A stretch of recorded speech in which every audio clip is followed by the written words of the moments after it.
that was struck by one of the bullets that day. That piece of equipment is called a telehandler. Those are the big yellow forklift type vehicles holding up the speakers on either side of the stage.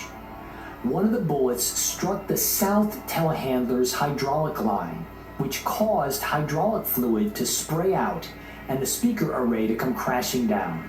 The owners of the telehandler allowed us to scan it and also provided pictures of the bullet hole in the hydraulic pipe. And here it is, folks.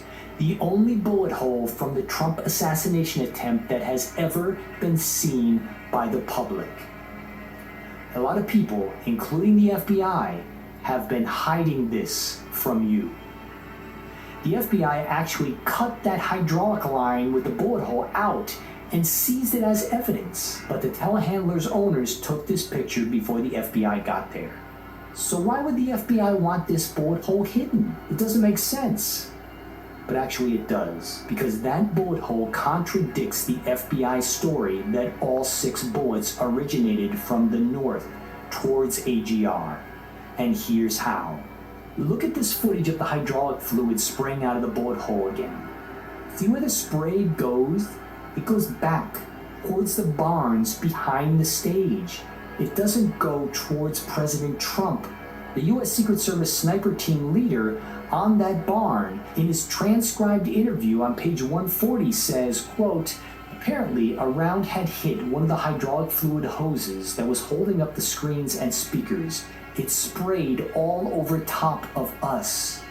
You can also see the wet ground on this overhead photograph. It clearly points east towards the barns, not north towards the stage and AGR.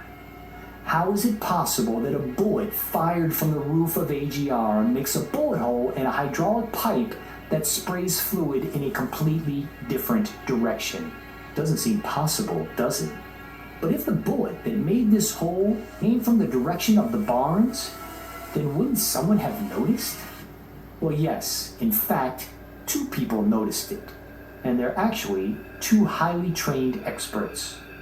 The Secret Service sniper team on the north barn roof testified that they thought someone was shooting at them because a bullet actually passed between them on the roof. One of those snipers was so adamant that the bullet just missed him that he testified on page 88 of his transcript, quote, I looked at my partner and said, how close were there rounds on your left? And he looked at me and he turned white as a ghost and said, I heard them all on my right.